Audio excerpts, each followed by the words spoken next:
Don Rubén Castillo Gil, presidente del Consejo Nacional de la empresa privada CONEP, todavía, porque ya eligieron uno nuevo, ¿no? Así es. Buen día, Bienvenido, buen Rubén. Buenos días. día. Buenos días, Edwin, Flor, Gonzalo y todos los integrantes del programa. Sí, es bola cantada. Eso tengo que concederte que es así, eh, por varias razones. Primero, hay mitos en este proceso de negociación. El primer mito es que la empresa privada se niega a hacer ajustes al salario. Y es un mito porque la empresa privada ha dicho lo siguiente: seguro que queremos contribuir a mejorar las condiciones de los trabajadores siempre y cuando haya elementos que se sumen a la ecuación de definir un salario, elementos como la productividad y la competencia. Nadie en esa mesa que no sea la empresa privada quiere sostener esa tesis, que es lógica en el mundo de hoy, porque el fenómeno de la productividad y la competencia, cuando se ve desde la base de la sociedad, impacta a la sociedad completa o al país, digo mejor. Y vivimos en un mundo globalizado donde el país tiene que ser mucho más competitivo. Ese es el primer elemento. El segundo elemento en esta coyuntura es cuando se dice la empresa privada abandonó la mesa. Eso no es cierto. La empresa privada, asumiendo una gran perplejidad, ha dicho: ustedes quieren cambiar, nuestra contraparte, las reglas aprobadas por todos para extender el proceso de negociación y que peligrosamente ingrese en un año electoral, en el año 2024. Dijimos no, porque nosotros vamos a respetar las normas aprobadas por todos. No queremos imponer nada, sino seguir la hoja de ruta y la línea concreta que se definió para gobernar el proceso de negociación. Y eso es elemental. Pero ¿qué ocurre con la bola cantada? Que ahora vivimos en un mundo anarquizante. Ahora todo el mundo quiere cambiar las reglas en medio de los procesos. La gente quiere al final endilgarle a otro la responsabilidad de sus afirmaciones, y eso no lo puede tolerar el sector empleador. Esa es una realidad concreta que se está definiendo. Hoy, el día de hoy, ya nosotros entramos en la fase de las conclusiones. Nosotros no podemos ahora aceptar que se diga vamos a hacer un nuevo calendario de giras, porque algunas no se pudieron hacer en el territorio nacional por cierres de calle, situaciones que de todos conocidas entre los meses de octubre y noviembre. Y esos cierres de calle no son imputables al sector empleador. Esas situaciones irregulares no tienen nada que ver con el sector empleador. Y lo único que hemos dicho: no, vamos a seguir el cronograma pactado. Y como vemos que no hay posibilidad de llegar a un acuerdo, no hay que rasgarse las vestiduras, porque al final la ley prevé la fórmula mediante la cual se revisa el salario. No nos ponemos de acuerdo, el Ejecutivo toma la decisión. Es muy sencillo si aceptamos las reglas y las leyes.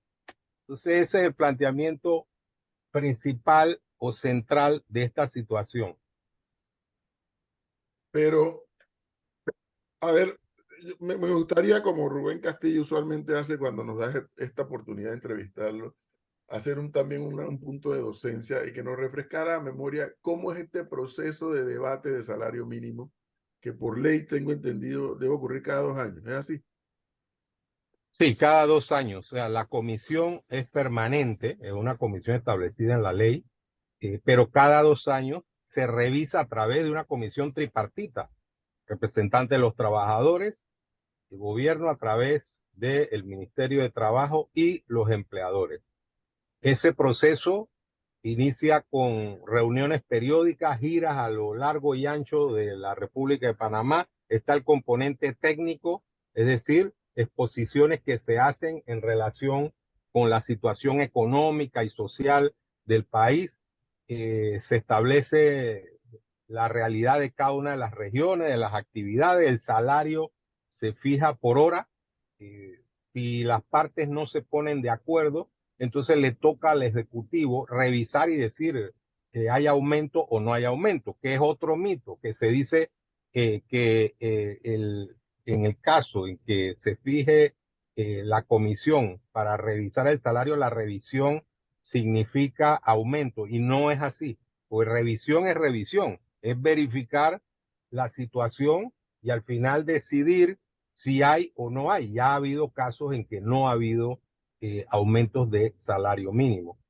Tengo que decir también que el salario mínimo es la base, pero obviamente en el sector económico privado, eh, cuando aludimos a las competencias, en muchas ocasiones, por regla del mercado, la empresa va a tener que pagar más si necesita a alguien con competencias especiales. Y nosotros queremos emigrar hacia ese concepto bajo la base de que se incluya el criterio de la productividad y de la eficiencia, porque la generación de riqueza depende exclusivamente de eso, depende de la competitividad y la eficiencia.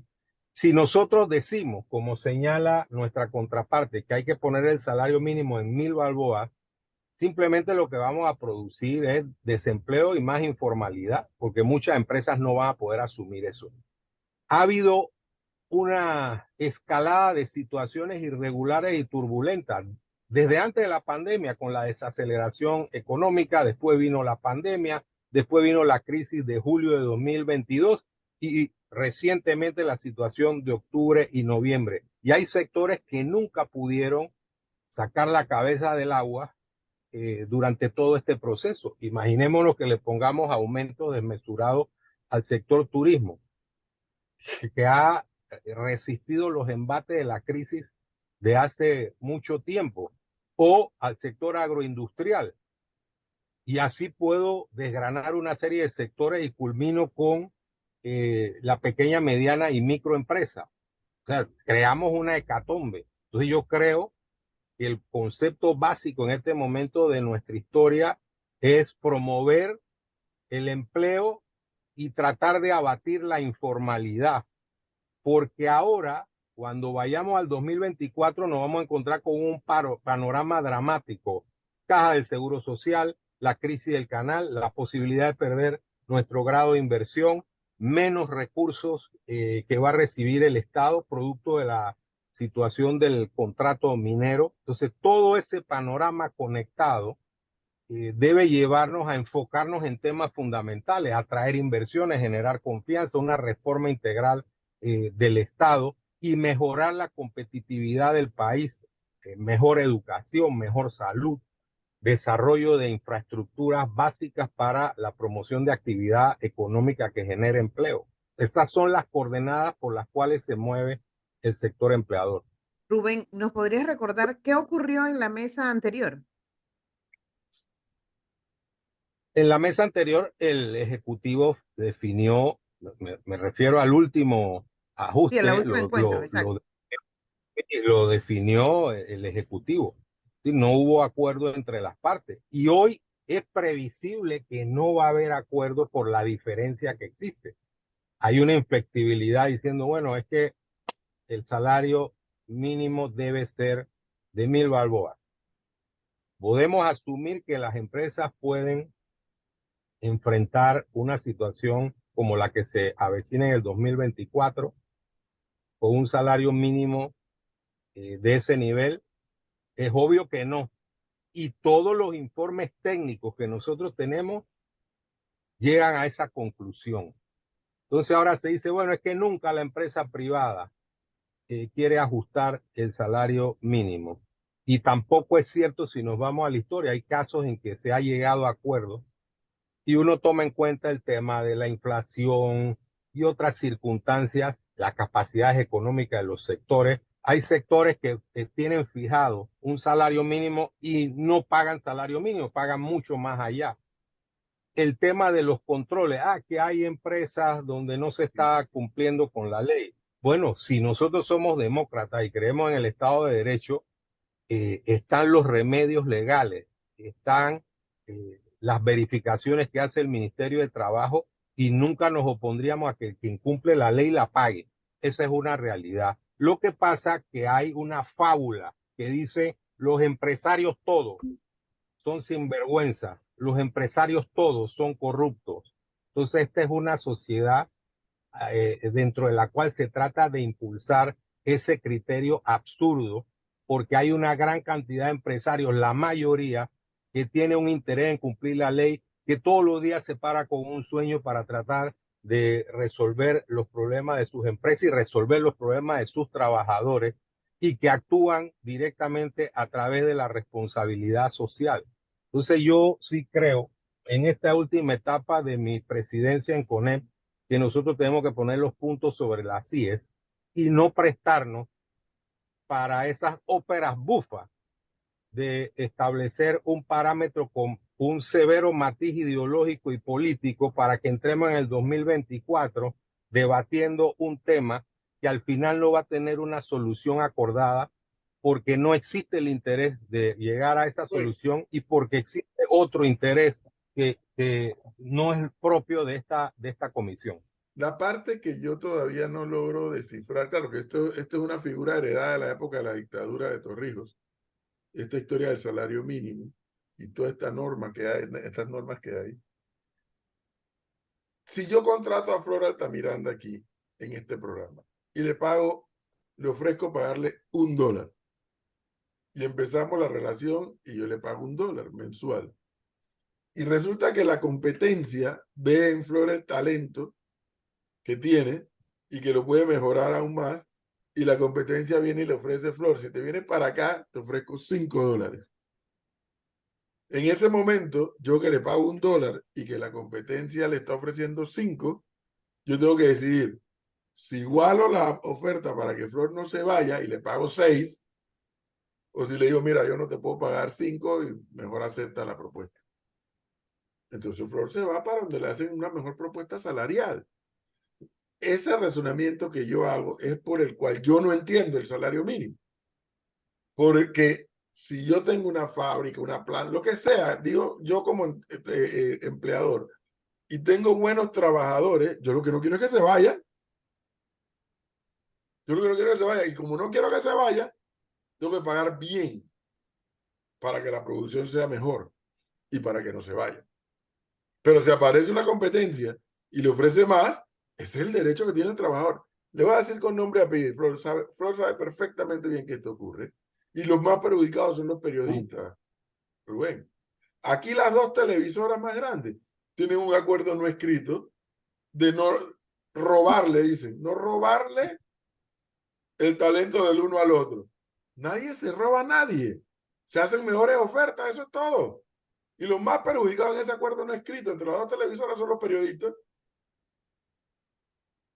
Entonces, ¿de qué sirve ese salario mínimo? Si lo que sirve es el talento del individuo. Sí, Edwin, eso es totalmente cierto. El patrón deseable es que nosotros mejoremos la educación y las competencias de las personas para que en el mercado laboral al final se establezca un salario de acuerdo con esas competencias y esas Claro. capacidades. El otro extremo es decir, yo te aumento sin verificar cuál es tu competencia, cuál es tu eficiencia y cuál es tu productividad. Hay elementos en el Código de Trabajo que establecen ese llamado igualitarismo absoluto. Lo que tenemos que generar es igualdad ante la ley, que todos tengamos la misma oportunidad, que desarrollemos nuestras facultades para demostrar quién es mejor y que con reglas objetivas el mercado establezca los salarios. Entonces esos son temas que a veces no se quieren discutir porque es muy fácil establecer políticas populistas y decir, bueno, $1,000 el salario, pero ¿en base a qué? El trabajador que hace, cuál es la actividad y cuál es su desempeño. No simplemente porque debe ser así por un concepto ideal o subjetivo. Entonces, bueno, el ejemplo que tú pones es correcto. Mañana alguien dice, Flor, el ejemplo ese de $1 versus $7 o $6 en la hora, y las competencias de Flor son como en realidad lo son, tan amplias que no dudes, Edwin, que alguien diga le vamos a ofrecer Claro, cantidad de dinero porque me interesa por su capacidad. Entonces estamos desvalorando al trabajador porque estamos diciendo, no importa tu capacidad. Y al final es una conclusión equivocada porque atenta contra la base misma de la productividad. Llega un momento en que la empresa dice, yo no puedo tener tantos trabajadores aquí porque muchos de ellos no aportan a la eficiencia y productividad de la empresa, y la eficiencia y productividad de la empresa hace que el empleador contrate más gente. Fíjense esta ecuación que la gente no entiende. O sea, una empresa que va en crecimiento va a seguir contratando. Y si la empresa se desarrolla en áreas que requieren competencias especiales, ese que tiene la competencia especial, que a veces es un bien escaso, va a ganar salario por encima de la mediana. Esa es la lógica real y ha ocurrido en Panamá. Hay sectores, por lo menos en la banca, ¿qué discusión hay sobre el tema de salario mínimo allí? Nadie gana salario mínimo allí. Esa es una realidad por el nivel de competencia que exige el mercado. Y hacia allá debemos evolucionar porque eso es esencial al desarrollo de un país que vaya hacia el progreso. Claro que la empresa privada quiere colaborar con temas que tienen que ver con educación, con salud, con temas de progreso social, pero no bajo los parámetros populistas y clientelares, no bajo los parámetros de que temas técnicos lo metamos peligrosamente en el carril de las elecciones del 2024, porque ahí vamos a estar jugando con cosas que no tienen repuesto. Se quiere hacer la campaña a candidatos políticos por la vía de esta visión populista. Nosotros no podemos entrar en ese camino, porque ese camino no es peligroso para la empresa privada, es peligroso para el país. Mira aquí lo eso que lo dice. vimos, esa Sí. competencia casi que feroz, la vimos aquí en la ciudad capital particularmente, cuando alguien dijo, hay que construir hoteles, y hubo una cantidad de gente se volvió loca construyendo hoteles en la ciudad capital. Esa competencia la vimos, Rubén. Y entonces el hotel que llegaba nuevo contrataba el personal del hotel que acababa de abrir antes con mejor salario.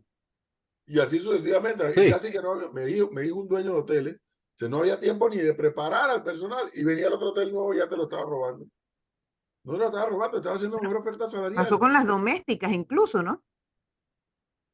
Sí, también. Cuando sí, llegó cuando llegaron los venezolanos.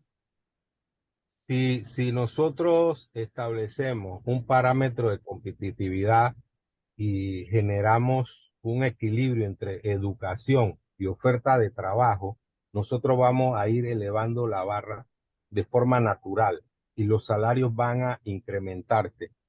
Como ya dije, hay actividades donde el salario mínimo lo pueden fijar, pero siempre están por encima del salario mínimo por la realidad del mercado. Si nosotros hacemos lo contrario, lo radicalmente opuesto, el efecto va a ser devastador en el empleo. Y en estas circunstancias sería una verdadera bomba nuclear. Si tenemos un salario mínimo, imaginémonos en esa hipótesis macabra de poner el salario mínimo en $1,000, que si la eficiencia nos lleva allá, fantástico, pero si lo ponemos arbitrariamente, entonces vamos a crear un efecto contrario para el resto de la sociedad porque va a haber más desempleo y va a haber más informalidad y eso lo conectamos con el panorama preocupante del año 2024. Nosotros no podemos estar de acuerdo con ese concepto y esa vía, porque al final los perjudicados vamos a ser todos los panameños. O sea, hay gente que dice no a la empresa privada. Eso es un concepto absurdo y fuera de lugar. No hay desarrollo social sin que exista la empresa privada, la innovación, el interés por la ilusión de generar un modelo de negocio. Eso es empresa privada. Y para mejorar la sociedad no se puede eliminar a la empresa privada, sino mejorar los sistemas de control, el cumplimiento de la ley, mejorar la calidad de la democracia, que de paso, la democracia no garantiza el buen gobierno, pero garantiza la posibilidad de quitar a los malos. Esa es una realidad. Pero en la medida en que nosotros construyamos una sociedad donde haya valores cívicos, ética, cumplimiento de la ley, cumplimiento férreo y estricto de la ley, Nosotros, como ya dije, vivimos una época turbulenta de anarquía. Generalmente tenemos este sistema donde se cumple la ley, la autoridad dice cumple o no cumple. Bueno, si no la cumple, yo no voy a hacer nada y vamos a esperar. Entonces, al final, estamos contribuyendo a destruir nuestro modelo de convivencia. Porque el modelo de convivencia se asienta en el concepto de que todos debemos cumplir la ley. ¿Qué hacemos, Rubén, con esos empresarios que prefieren no pagar por competencia, sino por baratillos? Y se lo pregunto porque aquí casualmente hay un oyente que me dice que hay empresarios que incluso se ponen de acuerdo para no ofrecer más dinero a gente que tiene las competencias. Sí, yo creo que no existen sociedades perfectas ni existen grupos sociales perfectos.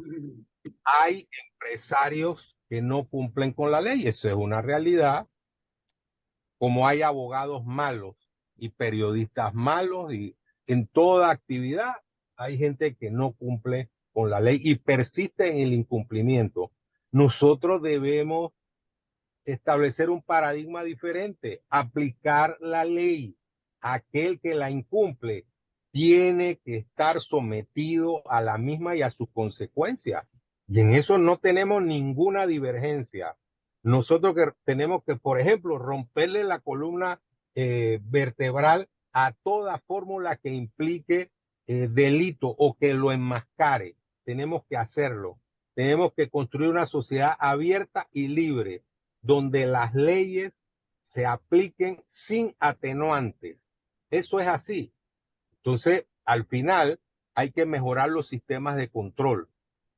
Hay que establecer fórmulas mucho más sencillas en cuanto a la aplicación de la ley. Lo que ocurre es que tenemos a veces sistemas enrevesados que generan discrecionalidad del funcionario, y cuando hay discrecionalidad, ese puede convertirse en un predisponente de actos de corrupción. Tenemos que reformular el Estado, cambiarlo, una reforma integral del sistema de gobernanza para perseguir el delito, perseguir las irregularidades y hacer que la gente vaya al mercado con reglas claras y conocimiento del mismo. Bueno, 7:30 minutos. Rubén, muchísimas gracias como siempre de darnos esta oportunidad para orientar, y no queda otra que estar nosotros pendientes de si esto va a evolucionar o no, porque si no, si esto se tranca, entonces el ministerio, el ejecutivo es el que decide. El ministerio tendría que definir qué es lo que va a ocurrir. Ya no es un pronóstico, es lo que va a pasar. Es lo Otra que bola casi canta. Sí, así mismo, Edwin, así Otra mismo bola es. canta. Así, Bueno. Rubén, muchas gracias. gracias.